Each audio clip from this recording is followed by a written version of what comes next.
Elevado à categoria de patrimônio oral e imaterial da humanidade pela Unesco, o fado não é apenas uma canção acompanhada à guitarra, é a própria alma do povo português.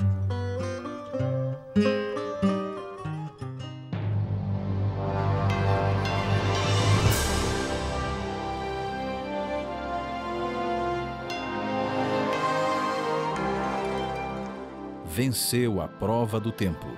O livro de Deus, a Bíblia, ainda relevante neste mundo complexo.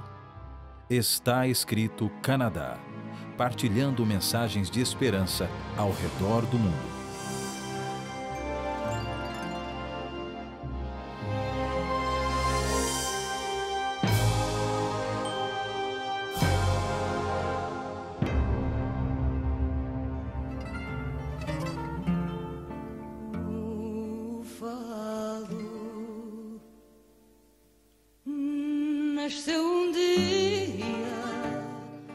Cada poesia, em cada palavra do fado, pode sentir-se a presença do mar, a vida dos marinheiros, os pescadores, as ruelas e os becos de Lisboa, as despedidas e a saudade. Tentar falar sobre a origem do fado é entrar em campo muito polêmico. Porém, sabes que o fado começou a ganhar espaço e corpo em Lisboa na segunda metade do século XIX. Embalado nas correntes do romantismo, o canto melancólico, exprimindo a tristeza unânime de um povo e a desilusão deste diante das duras circunstâncias da vida, rapidamente começou a se espalhar entre os mais desfavorecidos e mais tarde penetrou nos salões da aristocracia, tornando-se rapidamente uma expressão musical nacional.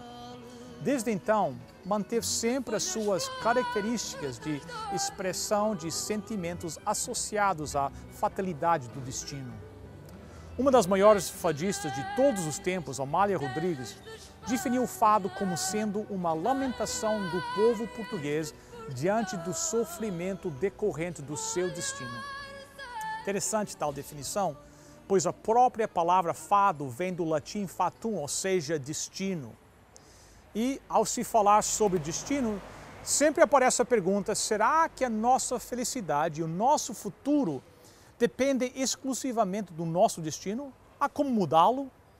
Para respondermos tais perguntas e aprofundarmos um pouco mais sobre este assunto, venha comigo à Igreja Adventista Central de Lisboa para acompanhar a mensagem O Passado Revela o Futuro. Quem controla este mundo, ou o que controla este mundo? Bem, depende a quem se escute. Algumas pessoas dizem que tudo é na base de chance. As coisas acontecem, não acontecem. Algumas pessoas têm boa sorte, outras têm má sorte, mas é tudo chance. Que nós somos apenas vítimas das circunstâncias. Será que é isso? Veja o que a Bíblia diz.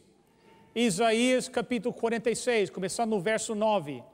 Só eu sou Deus e não há nenhum outro semelhante a mim. Desde o princípio, anuncio o quê? O futuro. E desde a antiguidade, as coisas que ainda o quê?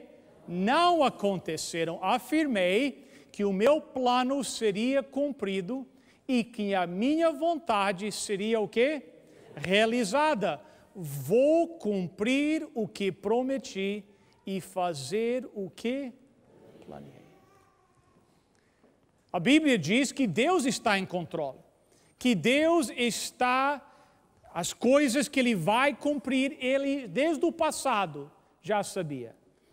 Então o mundo se encaminha, a história ocorre, Deus está encaminhando as coisas de acordo com o plano de Deus. Ele tem um plano. Eu sei que às vezes, ao nós contemplarmos o mundo, as situações econômicas, situações políticas, nós pensamos que Deus abandonou este mundo. Mas a realidade é que Ele ainda controla. Tudo o que acontece no mundo está debaixo do controle de Deus. Faz parte do seu plano. Na minha opinião pessoal, cada livro da história devia ter na primeira página o seguinte texto, encontrado em 2 Reis 19, verso 25. Por acaso não sabes que fui eu que planeei tudo há muito tempo e que agora faço o quê? Acontecer. Deus está em controle, tudo está debaixo do controle de Deus, faz parte do plano. As pessoas se aproximam de mim e dizem, mas como é que você sabe isso? No outro dia tive um eletricista trabalhando lá em minha casa, lá perto de Toronto, onde eu moro, com minha esposa Fátima, o meu filho Joshua, a minha filha Rebeca e o cachorro Dexter. Quem sabe amanhã, ou no outro dia, eu mostro umas fotos aqui da minha esposa, dos meus filhos e do Dexter, quem sabe também, né? E o eletricista estava lá em minha casa, ele estava trabalhando na cave, né, da casa lá, consertando umas coisas lá. E eu estava cá em cima na cozinha, com o meu computador, estava escrevendo. E ele subiu as escadas e disse, pastor, posso fazer uma pergunta para você? Lógico, eu pensei que ele fazia uma pergunta sobre o trabalho que ele estava completando na minha casa. Pois não, João, o que é? Ele disse, eu estou preocupado com as coisas que eu vejo ao redor de mim. Eu falei, mas o quê? Ele disse, bem, a crise econômica, a falta de moralidade, conceitos antes que eram princípios morais não existem mais. O que é que está acontecendo? Será que Deus desamparou este mundo? E nós somos apenas uma bola circulando neste universo, largados por Deus? Eu disse, João, eu não acredito isso. Eu acredito que Deus ainda controla o mundo e o que acontece no mundo. Ele disse, mas como é que você tem certeza disso? Como é que você sabe? Aí eu coloquei o computador de lado e disse, João, senta-te aqui. E comecei a explicar a João o que nós vamos explicar, o que eu vou explicar a vocês nesta noite. E disse, João, alguma coisa aconteceu 2000 anos atrás, mais 2000 anos, num quarto de um rei da Babilônia, que para mim é a prova que Deus ainda controla tudo. Ele disse, algo aconteceu num quarto de um rei da Babilônia? O que é isso? Eu disse, João, senta-te aí, eu vou te contar. Sabe o que aconteceu? Foi um sonho. Um sonho. Um rei da Babilônia teve um sonho e para mim esse sonho é a prova que tudo que acontece nessa terra é controlado por Deus. Vocês querem conhecer esse sonho? Vamos ver. Vamos ao livro de Daniel, começando no capítulo 2, no primeiro versículo, no segundo ano do reinado de Nabucodonosor. Esse nome vai ser difícil hoje para mim. Teve um sonho, e a sua mente perturbou-se, e passou-se-lhe o sono. A Bíblia diz que é meia da noite, o homem mais poderoso na terra, o rei Nabucodonosor, rei do império mais poderoso da terra daquela época, a Bíblia diz que no meio da noite ele acorda, seu coração está batendo, a sua almofada está molhada do seu suor, ele está tremendo de medo, ele está aterrorizado.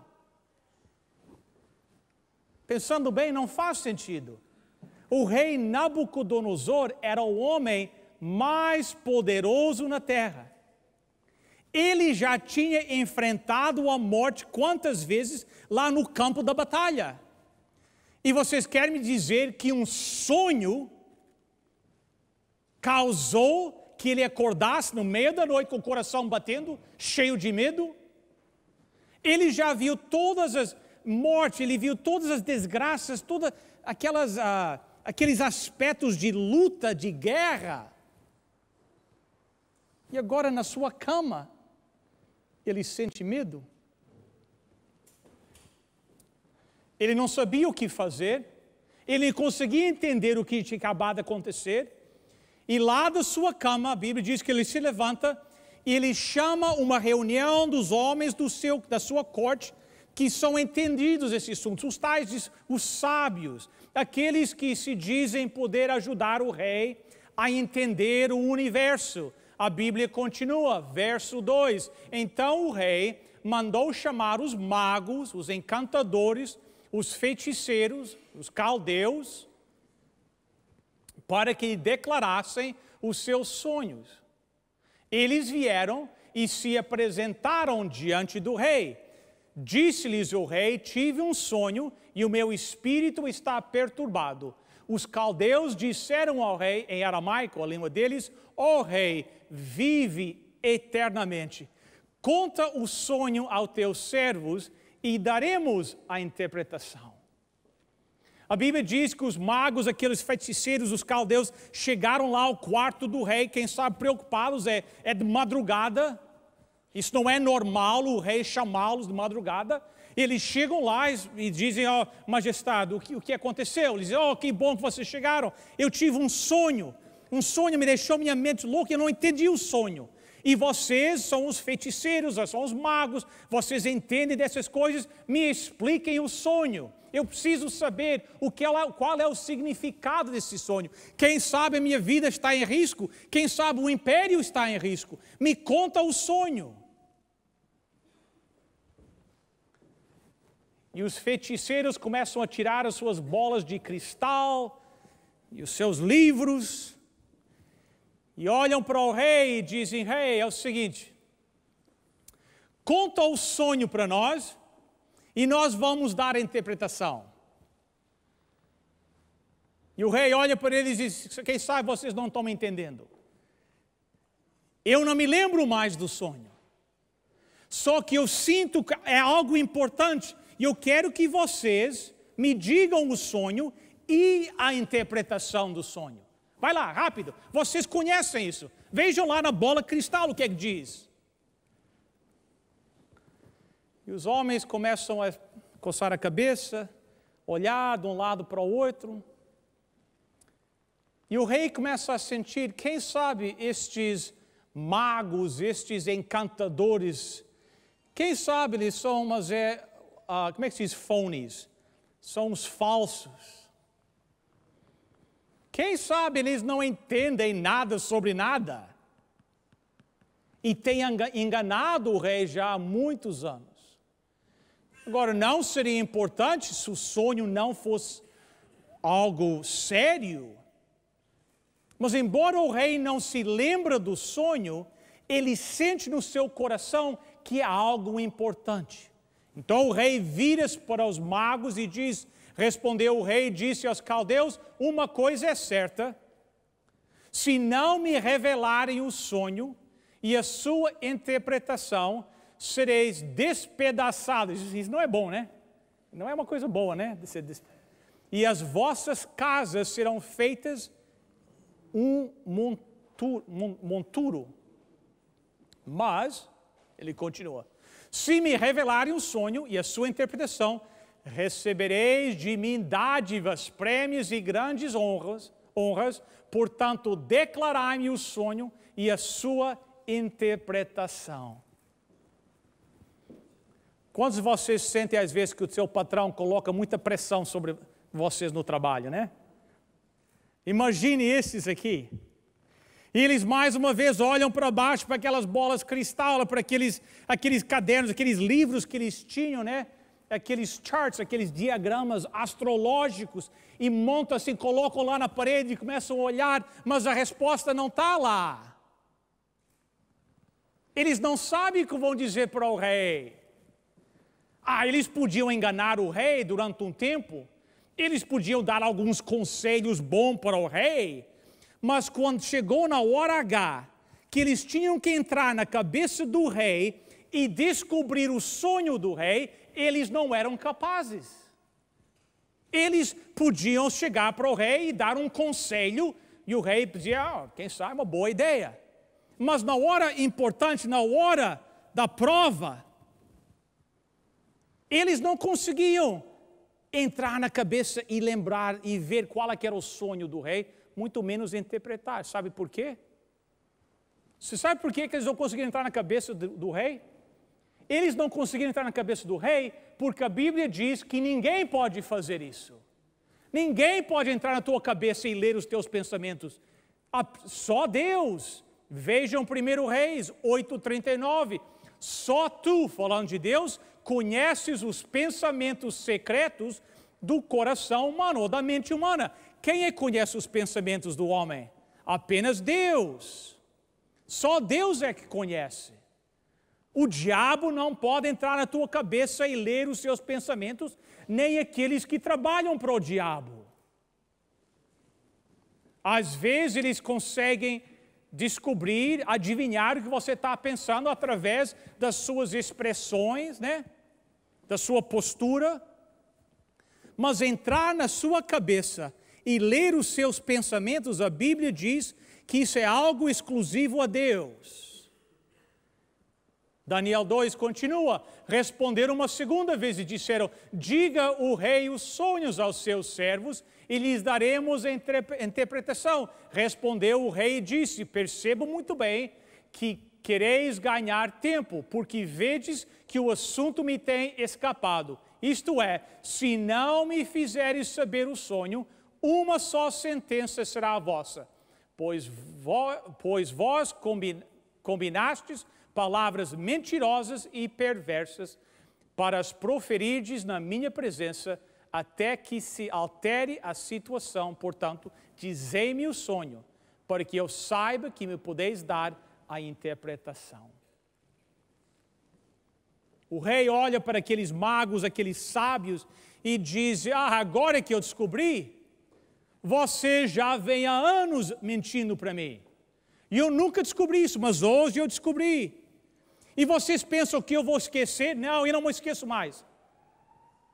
A questão é simples. O que é que foi o sonho? O que é que significa? Hoje é dia de julgamento aqui no meu reino. Hoje vocês vão explicar o sonho para mim ou vocês vão morrer. Então, se vocês querem viver, me expliquem o sonho agora. E aqueles mentirosos se encontram, como é que vocês falam? Num beco sem saída, né? Estavam contra a parede. Eles não conseguiam mais se manobrar, não conseguiam mais fugir. Então, finalmente, aqueles mentirosos falam a verdade. Verso 10 e 11. Responderam os caldeus na presença do rei e disseram, não há mortal sobre a terra que possa revelar o que o rei exige, pois jamais houve rei, por grande e poderoso que tivesse sido, que exigisse semelhante coisa de algum mago, encantador ou caldeu. Eles olham para o rei e dizem, rei, nós não conseguimos fazer isso. O que o Senhor está nos pedindo é impossível de algum homem fazer. Nós não temos capacidade. O rei não gostou muito dessa resposta, mas era verdade. Nenhum homem tem essa capacidade. Continua, verso 12. Então o rei se irou, enfureceu-se e ordenou que matassem todos os sábios da Babilônia. Agora, vê se vocês estão entendendo o que aconteceu aqui. Algo aconteceu naquela noite, no quarto do rei Nabucodonosor, um sonho que alterou a história do mundo. Algo que alterou a história do mundo. E aqueles encantadores, aqueles magos, aqueles sábios, não conseguiram interpretar o que tinha acontecido. Eles não conseguiram saber. E hoje, eu sei de muitas pessoas que procuram espíritas para receber aconselhamento, entendeu? E previsão do futuro. Amigos, deixa eu ser bem claro nesta noite. Se Deus tem algo a comunicar para os seus filhos, nós, seres humanos, Deus não vai fazer através de uma espírita. Ele não vai fazer através de uma bola de cristal. Ele não vai fazer através de cartazes astrológicos. Se Deus tem algo a comunicar à humanidade, a nós, os seus filhos, algo importante, a Bíblia nos diz a maneira que Deus se comunica. É bem claro, é bem simples. Vejam o profeta Amós diz. Amós 3, verso 7. Por acaso faz Deus alguma coisa sem revelar primeiro aos seus servos quem? Os profetas. A Bíblia é clara, não é? A Bíblia diz, se Deus tem uma mensagem para comunicar para a humanidade que é importante, como foi a mensagem contida no sonho de Nabucodonosor, a Bíblia diz que Deus comunica através de quem? Dos profetas. Não através de uma bola de cristal. De um profeta. O segundo capítulo de Daniel nos diz que o rei Nabucodonosor cumpriu a sua palavra. Chamou os seus guardas, o chefe da guarda disse, sai por aí e pega todos quantos se chamam sábios e mata-os todos, que não aguento mais esse pessoal. Acaba com eles todos. E assim foi, eles começaram a trazer todos os sábios para os matar. E nessa busca, eles bateram na porta de um jovem hebreu chamado Daniel. Daniel quer saber o que está acontecendo, os guardas contam para ele. O rei teve um sonho, os magos não conseguiram dizer o sonho, nem interpretar o sonho. O rei não se lembra mais do sonho. O rei deu a ordem que todos os sábios sejam mortos. E tu vais no meio deles. E a Bíblia diz o seguinte, verso 16. Foi Daniel ter com o rei e pediu que lhe desse tempo e ele revelaria ao rei a interpretação. A Bíblia diz que, de alguma maneira, Daniel chegou até o rei e disse ao rei, rei, me dá um pouquinho de tempo e eu te darei a interpretação do sonho. Interessante que o rei não estava disposto a dar tempo aos magos, nem aos encantadores, mas deu tempo a Daniel. E Daniel voltou para sua casa, seu quarto. Ele não puxou da bola de cristal, mas ele se colocou de joelhos, ele orou a Deus, que Deus revelasse o sonho e a razão daquele sonho, a interpretação daquele sonho. Se tinha algo importante lá, que Deus revelasse para ele. E a Bíblia diz que Deus revelou. E agora o sonho existe em apenas duas cabeças, na cabeça de Daniel e na cabeça do rei. No outro dia, Daniel é trazido diante do rei outra vez, e o relato bíblico continua. Respondeu Daniel na presença do rei e disse, o mistério que o rei exige, nem encantadores, nem magos, nem astrólogos o podem revelar. Mas há o quê? Há um Deus no céu, o qual revela os mistérios, pois fez saber ao rei Nabucodonosor o que há de ser quando? Nos últimos dias. Interessante que Daniel nem pegou crédito para si mesmo. Ele não chegou durante o rei e disse, rei, eu já tenho a interpretação. Ele disse, não, nem encantadores, nem magos, nem ninguém. Mas existe um Deus no céu que pode revelar. E ele revelou ao rei o que vai acontecer nos últimos dias, nos dias que nós estamos vivendo hoje. Eu acredito que nós vivemos nos últimos dias. O teu sonho e as visões da tua cabeça, quando estavas no teu leito, são estas. E aqui, Daniel começa a revelar o que Deus mostrou para Daniel, o sonho do rei. Tu, ó rei, estavas vendo, e eis aqui uma grande estátua, esta que era imensa e de extraordinário esplendor, estava em pé diante de ti, e a sua aparência era terrível. A cabeça era de fino ouro, o peito e os braços de prata, o ventre e os quadris de bronze, as pernas de ferro, os pés em parte de ferro, em parte de barro. Quando estavas olhando, uma pedra foi cortada sem auxílio de mãos, feriu a estátua nos pés de ferro e de barro e os esmiuçou. Então, foi juntamente esmiuçado o ferro, o barro, o bronze, a prata e o ouro, os quais se fizeram como a palha das eiras no estio. E o vento os levou, e deles não se viram mais vestígios, mas a pedra que feriu a estátua se tornou em grande montanha que encheu toda a terra. Nabucodonosor escuta Daniel relatar aquele sonho e Nabucodonosor diz, é isso mesmo, é exatamente isso. Eu não acredito, foi isso que eu vi. Eu vi uma estátua, ela tinha uma cabeça de ouro. É isso, eu vi uma estátua, tinha os braços e o peito era de prata. Foi isso exatamente, Daniel, foi isso que eu vi. Ele tinha o quadril de bronze. Foi exatamente isso. Eu estou me lembrando agora. Esse foi o meu sonho. As pernas eram de ferro. É verdade, eu lembro ver aquelas pernas de ferro da estátua. E eu olhei e eu vi os pés. E nos pés, Daniel disse, é ferro misturado com barro. E o rei disse, é isso? É verdade. Todos os detalhes estão certos.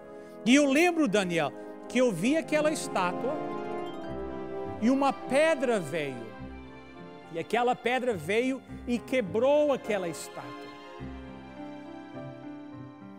No próximo programa, apresentaremos a segunda parte da mensagem de hoje. Enquanto isso, visite o nosso website www.estaescrito.ca. Lá você pode rever todos os nossos programas, pode enviar um pedido de oração e até pode fazer a sua doação para o nosso ministério. Bem, para hoje é tudo. Um adeus aqui da Rua dos Remédios. Lembre-se, está escrito, nem só de pão vive o homem, mas de toda a palavra que procede da boca de Deus.